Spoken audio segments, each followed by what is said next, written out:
Amigos, ¿qué tal? Qué gusto que estemos juntos nuevamente.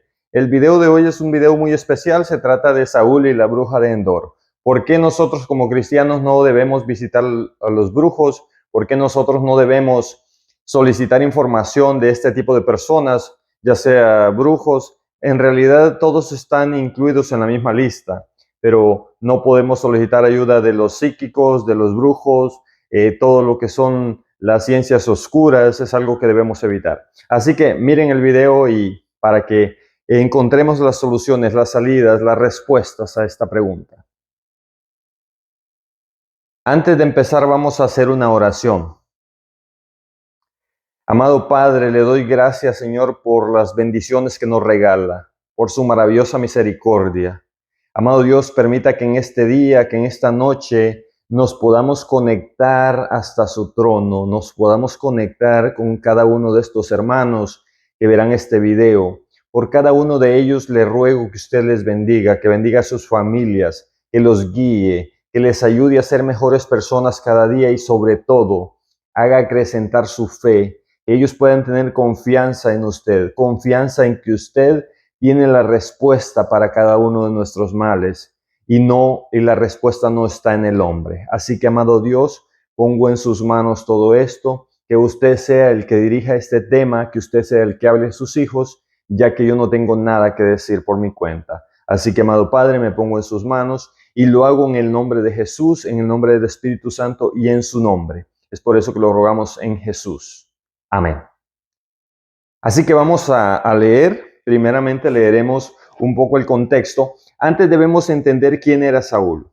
Saúl era el primer rey de Israel, aquel hombre a quien Dios unge a través de el profeta Samuel. Saúl empieza su reinado muy bien, temeroso de Dios, era un hombre que hacía caso a lo que Dios le decía a través del profeta. Pero sin embargo, con el tiempo este hombre se va apartando de Dios, se va alejando y entonces se va olvidando de los consejos que Dios le ha dado, se va olvidando de todo aquello que Dios había prohibido también. Entonces, pero vamos a leer el contexto, la historia, y buscaremos aquí en Primera de Samuel, buscaremos en Primera de Samuel el capítulo, vamos a ver, el capítulo 28. 1 Samuel capítulo 28 y vamos a empezar desde el versículo 3. Ya Samuel era muerto y todo Israel lo había lamentado y habíanle sepultado en Ramá, en su ciudad, y Saúl había echado de la tierra a los encantadores y adivinos. Pues como los filisteos se juntaron, vinieron y asentaron campo en Sunam, y Saúl junto a todo Israel y asentaron campo en Gilboa. Y cuando vio Saúl el campo de los filisteos, temió y turbóse su corazón en gran manera. Y consultó Saúl a Jehová, pero Jehová no le respondió, ni por sueños, ni por Urim, ni por profetas. Entonces Saúl dijo a sus criados, buscadme una mujer que tenga espíritu de Pitón, para que yo vaya a ella y por medio de ella pregunte.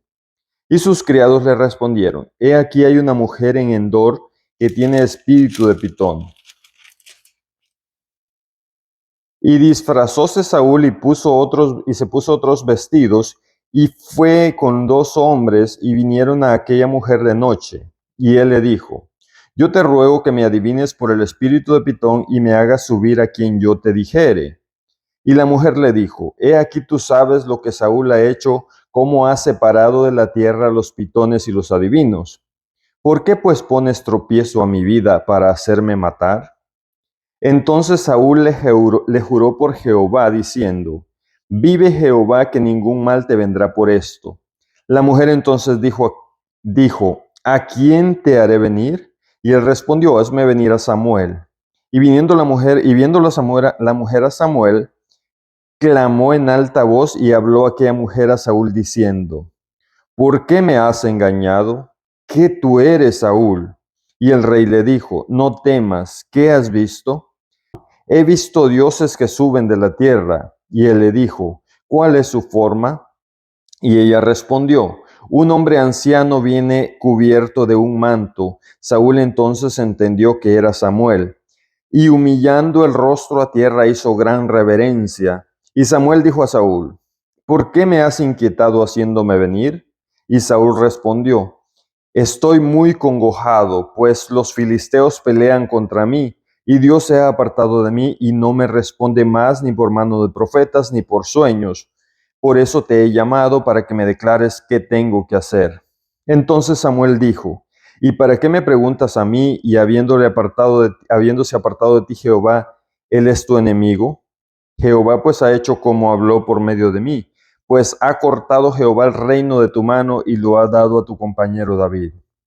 Como tú no obedeciste a la voz de Jehová ni cumpliste el furor de su ira sobre Amalec, por eso Jehová te ha hecho esto hoy. Y también Jehová entregará a Israel y también contigo en manos de los filisteos. Y mañana estaréis conmigo tú y tus hijos. Y aún en el campo de Israel entregará Jehová en manos de los filisteos. Así que esta es la historia triste de Saúl.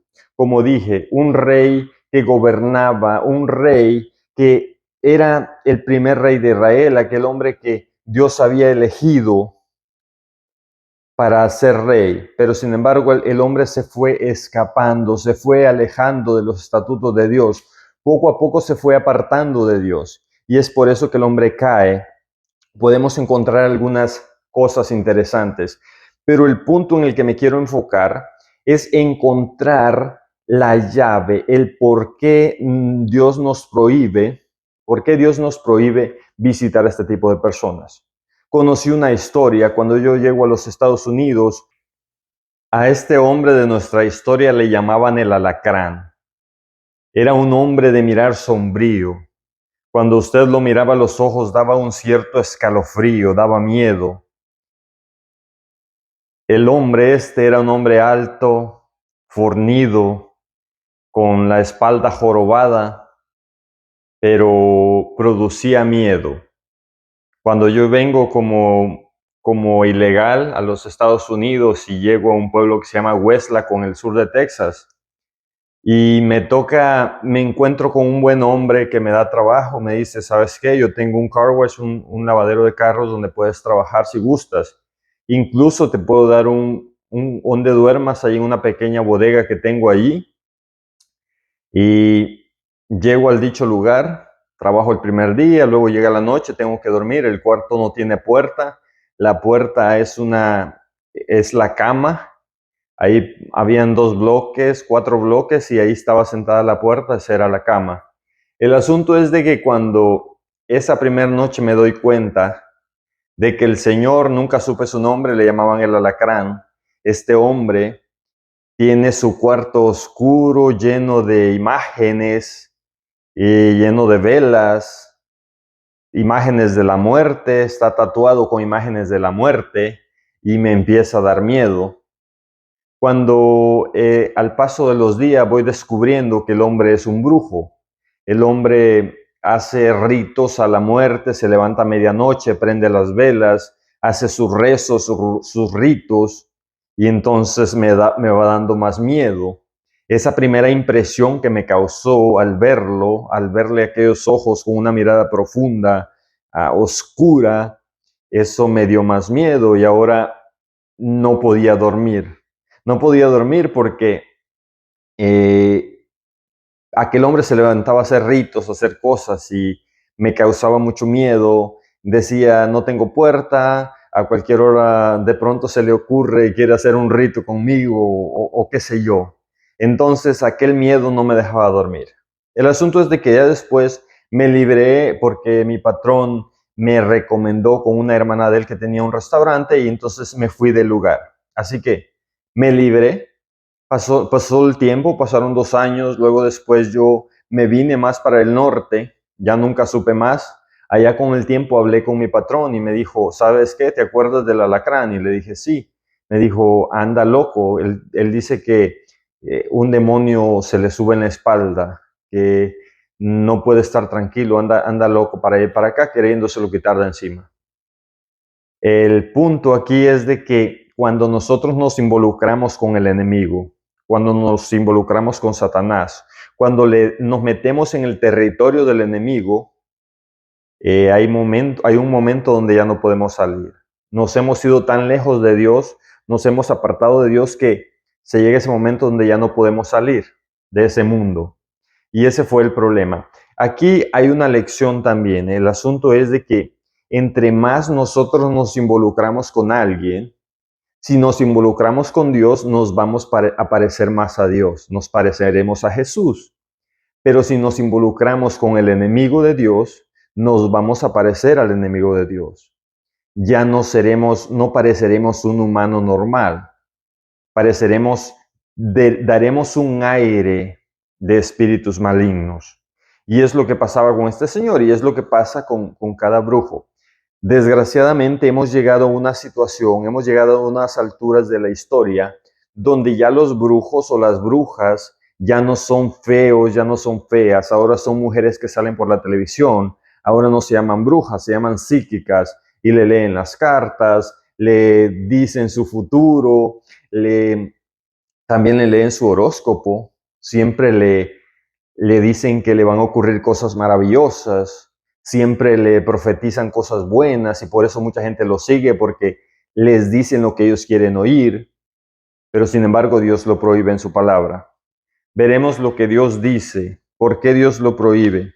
Y iremos a Levítico 26. Levítico 20, versículo 20, perdón, capítulo 20, versículo 6 dice: esto es Dios hablando a su pueblo para que no nos involucremos en todo esto. Y la persona que atendiere a encantadores o adivinos para prostituirse tras ellos, yo pondré mi rostro contra la tal persona y la cortaré de mi pueblo. Es Dios diciendo, prohibiendo, porque lo cortaré de mi pueblo, dice Dios. Ahora iremos a lo que nos dice Isaías 8, 19 y 20. Isaías 8. Si usted tiene una Biblia, búsquelo. Isaías 8, 19 y 20 nos dice así: y si os dijeren, preguntad a los pitones y a los adivinos que susurran hablando, responded, ¿no consultará el pueblo a su Dios? ¿Apelará por los vivos a los muertos? A la ley y al testimonio. Si no dijeren conforme a esto, es porque no les ha amanecido. Esta es la palabra de Dios, es lo que Dios dijo. Está prohibido consultar a los muertos, porque para eso tenemos nuestro Padre Celestial, nuestro Dios, que es el que nos guía, es el que nos cuida, es el que nos contesta si le oramos con fe. Pero sin embargo, otro ser humano, ¿qué puede hacer otro ser humano? ¿Qué puede hacer otro ser humano cuando está igual o peor que nosotros? Siempre me he preguntado algo. Si se supone que tienen espíritu de adivinación, se supone que ellos pueden adivinar el futuro, pueden adivinar qué pasará.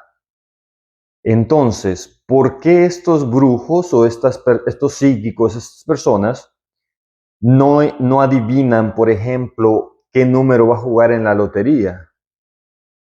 Si así fuera, entonces ellos serían ricos en todo el sentido de la palabra, porque tendrían el poder para ganarse la lotería o saber qué va a pasar mañana y así hacerlo, o extender su misma vida. Extender su vida es decir, no morir como todos, sino extender más su vida de perdido, aunque no alcancen la eternidad, pero extender su vida. Pero no es así, todos mueren igual que todos nosotros. Entonces, ¿dónde está el poder que tienen? Vamos a ir descubriendo de dónde sale el poder que ellos utilizan. ¿De dónde sale este poder? Pero ahora vamos a ver también, porque recordemos que Saúl va a interrogar a Samuel o a querer a través de la bruja hablar con Samuel. Pero recordemos que el texto nos dice que Samuel ya había muerto. Entonces, ¿cómo está eso? ¿Cómo es de que Saúl habló con Samuel si ya estaba muerto? Ahora leamos lo que nos dice la Biblia con respecto a los muertos para que vayamos aclarando este asunto. Eclesiastés 9, 5 y 6. Eclesiastés 9, 5 y 6. Vamos a ir al libro de Eclesiastés y vamos a leer el capítulo 9, versículos 5 y 6. 9, 5 y 6 nos dice: porque los que viven saben que han de morir, mas los muertos nada saben, ni tienen más paga porque su memoria es puesta en olvido. También su amor y su odio y su envidia fallecieron ya. Ni tiene ya más parte en este mundo, en todo lo que se hace debajo del sol. Es decir, dice que los muertos nada saben, no tienen memoria, ellos ya no entienden, no escuchan, no ven, están dormidos, esperando el día de la resurrección o esperando el día de la condenación. Pero los muertos nada saben. Entonces, Saúl conocía estos textos. Saúl sabía esto. La pregunta es, ¿por qué Saúl entonces va a visitar una bruja? Primeramente, Dios lo había prohibido. Y segundo, Saúl ya sabía que los muertos nada saben. Entonces, ¿por qué va Saúl a visitar una bruja? Y esto nos da una gran lección a nosotros. Muchas veces nosotros, cuando nos involucramos tanto en el pecado, cuando nos acercamos tanto al enemigo, se llega un momento donde nuestra mente se cauteriza. A lo malo le llamamos bueno, ya no tenemos conciencia de lo que hacemos, no sabemos lo que hacemos. Es decir, como dice la misma escritura, caminamos, vivimos, soñamos, pero estamos muertos. Cuando estamos alejados de Dios, estamos alejados de la vida, estamos muertos. Y es lo que sucede con Saúl, es lo que sucede con todos aquellos que van tras este tipo de personas también.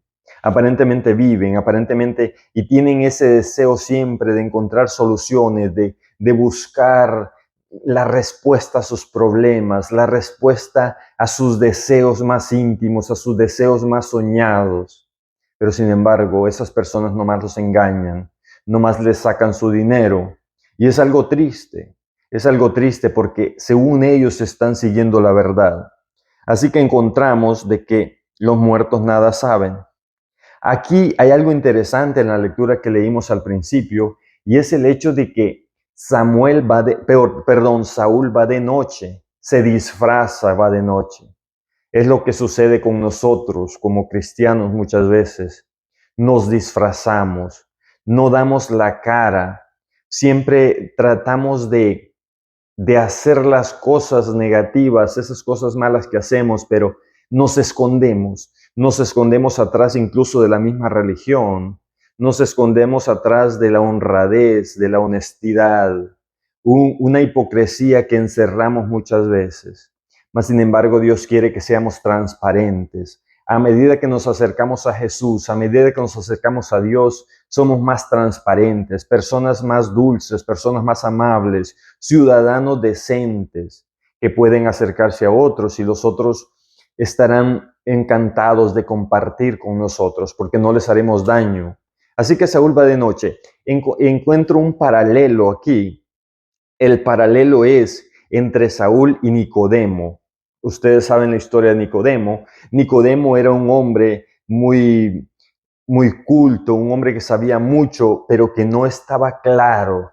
Él era un fariseo, pero no estaba claro en cuanto a lo que él sabía, lo que él creía. Entonces va de noche a Jesús, va al lugar correcto, va de noche a escondidas, tal vez porque tiene miedo que lo vean, tiene vergüenza que lo vean. Va a escondidas, pero sin embargo, aunque va a escondidas, pero va al lugar correcto. Se encuentra con Jesús y Jesús le da una cátedra de lo que es el reino de los cielos. Jesús le da una cátedra de lo que es el amor de Dios. Por otro lado, Saúl se disfraza también y va de noche también, pero va al lugar equivocado. Saúl va como un cordero al matadero, aún sabiendo, aún conociendo, aún lo que ya leímos, pero Saúl va a entregarse de noche a oscuras, pero sin embargo, él de por sí ya está en un mundo oscuro y se va a involucrar en ese lado malo. Así que Saúl va y visita a la bruja y vemos que hay muchas cosas que podemos analizar del texto, muchísimas, pero voy a ser un poco breve porque no quiero alargarme con el tiempo. Pero vemos que Saúl jura por Dios. Cuando la bruja le dice de que lo descubre que él es Saúl, él jura por Dios. Vemos lo que decíamos, tiene cauterizado el pensamiento, tiene cauterizado el corazón. Ya no sabe pensar como una persona correcta. Saúl, aquel hombre gigante, aquel hombre que se distinguía entre todos los israelitas porque era el hombre más alto, era el hombre más distinguido. Ahora es el hombre más fatuo, un hombre que ya no tiene claridad de pensamiento, que es capaz de jurar por Dios cuando sabe que está equivocado. Y encontramos a Saúl aquí, ya un Saúl que ya está perdido, está desesperado, desesperado porque Dios no le contestó, porque Dios ya se apartó de él con toda razón. Dios se aparta de él porque Saúl fue el que se apartó de Dios primero. Ahora Dios se aparta de él, le aparta su Santo Espíritu. Recordemos que al principio, como dije, Saúl fue ungido por Dios. Hay algo muy interesante que la bruja le dice que ha visto dioses subiendo. Recordemos que estamos hablando de los tiempos antiguos. Ellos creían mucho en dioses, no creían en un solo Dios, creían en dioses. Y ella ve dioses, y esto me trae a la mente el Edén. Recordemos que en el Edén, cuando el enemigo viene a engañar a Eva, le dice que si come del fruto será como Dios. Serán como dioses sabiendo el bien y el mal. Y es lo mismo que dice esta bruja, es decir, el diablo no cambia de sistema, el diablo no cambia de su idea de ver las cosas y de engañar. Él sigue siendo el mismo engaño que produce en el Edén a Adán y Eva, a Eva específicamente en ese momento, es el mismo engaño que le produce a Saúl, es el mismo engaño que produce a través de la bruja y es el mismo engaño que nos sigue produciendo hoy en día, diciéndonos de que nunca vamos a morir, que tenemos la vida eterna asegurada, que tenemos un alma inmortal, cosa que la Biblia no lo dice así. Y entonces el enemigo sigue con la misma táctica. Y en este momento le dice ella que ha visto dioses. En pocas palabras, está contradiciendo lo que Dios ha dicho en toda su palabra y está corroborando lo que él mismo dijo en el Edén. Aquí empezamos a ver que con quien está hablando en realidad Saúl es como un demonio y luego poco a poco lo vamos a ir viendo. Así que Saúl, lo que le dice la bruja. Ahora, otra cosa interesante es que Saúl no ve a Samuel. Saúl asume. Saúl se deja creer por lo que ella le dice, por lo que le dice la bruja. Claro, la bruja está actuando a través de un demonio. Recordemos que el diablo puede convertirse en ángel de luz. Podemos ver al diablo en el desierto tentando a Jesús. Viene como un ángel de luz después de que Jesús ayuna por 40 días. Ahora viene con pan, viene a tentarlo a través del pan, diciéndole que le diga a las piedras que se conviertan en pan. Entonces, aquí vemos de que la bruja, Saúl asume que es Samuel por las características que le da la bruja. Pero vemos que también algo triste es que Saúl se hincó, se arrodilló, le dio reverencia, reverenciando un demonio. Según él es Samuel, pero lo que decíamos, en su mente simplemente se le han borrado las cosas buenas, se le han borrado de su mente las cosas que Dios dijo. Y así que miramos que también le recuerda que Dios ha quitado de él su reino, que ya él no es rey. En realidad todavía es, pero en realidad Dios ya lo quitó y está a punto de morir. Así que le dice, algo que también es interesante es que le dice, aparentemente Samuel le dice a Saúl, que mañana estarás conmigo. Alto aquí, ¿qué pasó aquí? Porque no se supone que Saúl está mal, que Saúl se apartó de Dios, que Dios también ya se apartó de Saúl. Entonces, se supone que Samuel es el profeta de Dios. Samuel muere en Cristo. Samuel muere, pero muere reconciliado con Dios. Pero Saúl no. Saúl es todo lo contrario. Entonces, ¿cómo está eso de que al siguiente día estaría con Samuel, Saúl? Entonces, si el estado de los muertos es como la mayoría creen que nos vamos, nuestra alma no muere, sino que quedamos por allí en el cielo, en el infierno, en el purgatorio, o no sé dónde, entonces, ¿cómo está eso? ¿Samuel y Saúl estarán en el mismo lugar? No tiene sentido. Mas, sin embargo, la Biblia es clara, ojalá que en otro tema podamos analizar esto, el hecho de que nuestra alma no es inmortal, no hay un alma en realidad. Nosotros solamente tenemos un aliento de vida, que es el que Dios nos dio en el Edén, aliento de vida y el polvo de la tierra o la materia. Entonces, eso lo podemos analizar otro día. Pero aquí el punto es de que lo interesante es de que, según Samuel le dice a Saúl de que estarán en el mismo lugar, pero vemos que es una incongruencia, vemos que no es así. Entonces, el enemigo sigue utilizando la misma táctica. Así que, también, otra cosa, ¿cómo sabía Satanás que al siguiente día Saúl moriría? Es una pregunta que siempre me hice y investigando el tema encontré la respuesta. El caso es de que Dios ya se apartó de Saúl, así que Saúl está a expensas del enemigo. El enemigo o el diablo puede hacer lo que él quiera con Saúl, porque ya Dios se apartó de Saúl, porque antes Saúl ya se había apartado de Dios. Así que el enemigo puede predecir lo que le pasará a Saúl, porque ya está en sus manos. Ya no tiene la protección de Dios, ya no tiene la protección de los ángeles de Dios. Entonces, como no se arrepiente, ni se arrepintió, entonces el diablo sabe que está en sus manos. Entonces al siguiente día el diablo puede utilizar los filisteos para matarlo a él y a sus hijos, porque están en manos de él. Así que vemos que el enemigo, vemos cómo trabaja el enemigo. Así que igual nosotros también cuando nos apartamos de Dios, estamos a expensas del enemigo. Cuando nos apartamos de Dios lastimosamente, el enemigo nos puede hacer lo que sea. Pero algo triste es cómo nosotros muchas veces culpamos a Dios.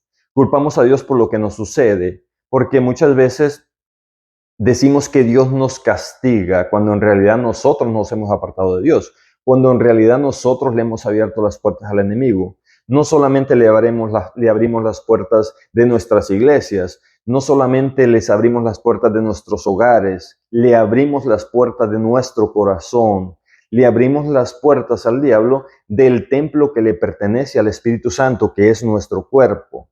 Pero sin embargo, estamos nosotros dándole permiso al diablo para que haga algo en el templo que no nos pertenece. Pero así somos. Entonces, cuando nos apartamos de Dios y estamos ya en el terreno del enemigo, me gusta pensar en esta idea. Esta es una idea que escuché de un buen amigo que dice de que cuando el enemigo es como un pescador, el pescador agarra el anzuelo, lo tira al agua, cuando el pescado lo muerde, empieza a traerlo poquito a poco, poquito a poco. Ya mientras el pescado está dentro del agua, no hay problema, el pescado todavía está en su ambiente, puede respirar a su manera, puede nadar, pero sin embargo, ya cuando sale afuera, ya el pescado le pertenece al que lo sacó. Ya no puede respirar, ya está simplemente muriendo, empieza a morir. Así es el enemigo. Él muchas veces no le importa si estamos en la iglesia, no le importa cómo adoramos a Dios, pero sin embargo que le demos una oportunidad a Él. Entonces, con ese poquito de oportunidad que le damos, Él nos va trayendo, nos va trayendo, nos va trayendo. De repente ya estamos afuera y pertenecemos a Él. Estamos en su territorio. Y es lo que pasó con Saúl. Así que recordemos lo que también dijo Dios. También dijo Jesús. Dijo que en aquel día muchos le dirán, Señor, Señor, en tu nombre sacamos demonios, en tu nombre hicimos milagros. Sin embargo, les dirá, no los conozco, hacedores de maldad. Así que vemos que Saúl ya no era rey, pero se aferraba al poder. Él quería seguir siendo el rey, él quería matar a David porque sabía que David era el que lo iba a reemplazar, entonces quería matar a David y él quería seguir siendo rey, pero sin embargo Dios ya se había apartado de él. Dios ya había quitado el reino de su mano. Así que es algo triste cuando nosotros muchas veces nos queremos aferrar a la salvación. Queremos ser salvos, queremos tener esa oportunidad, mas sin embargo, muchas veces nosotros mismos nos apartamos. Y qué triste será aquel día para muchos que pasamos toda una vida en una iglesia, pasamos toda una vida queriendo hacerlo mejor, queriendo ser buenos cristianos, buenas personas, pero por un error equivocarnos y por un error dejarnos caer y llegar a perder la salvación. Es algo triste. Mas, sin embargo, tenemos que aferrarnos de Cristo. Aferrémonos del manto de Cristo, de los pies de Cristo, como aquella mujer, y no nos soltemos, porque es nuestra única salvaguardia. Porque muchas veces podemos estar equivocados sin saber. Hasta podemos estar perdidos sin saber que ya estamos perdidos.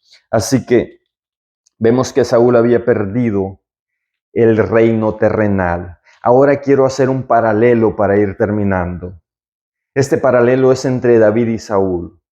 Recordemos que Samuel fue el profeta que ungió, fue como el mentor, por decirlo de esta manera, de los dos ellos, tanto de Saúl como de David. Él fue el que ungió a David, él fue el que siempre le profetizó a Saúl, es por el medio por el cual Dios hablaba a Saúl. Y es el medio también por el cual Dios hablaba a David, porque lo ungió, y para David era un gran ejemplo aquel hombre, porque era un hombre de Dios, un hombre entregado a Dios. Así que vemos un paralelo, porque Samuel muere. Mientras Samuel muere, los dos se quedan en igual circunstancia. Bueno, tal vez David un poco peor, porque Saúl es rey todavía, aunque ya está destinado a perder su reino, pero es rey todavía, él tiene el poder todavía en sus manos. Entonces, pero Saúl, en vez de seguir el camino que Dios le ha indicado, Saúl va y visita a una bruja, hace lo que Dios le ha prohibido y Saúl se aleja. Entonces Saúl, en vez de confiar en Dios en ese momento, lo triste de todo es que Saúl se acostumbró a vivir por medio de Samuel, lo que Dios le hablaba a través de Samuel. Saúl no cultivó una relación con Dios a través de la oración, a través de conversar con Dios, a través de su palabra. Saúl simplemente dependía de Samuel. Y ahora cuando Samuel no está, ahora Saúl ha perdido la comunicación con Dios porque nunca la tuvo tal vez.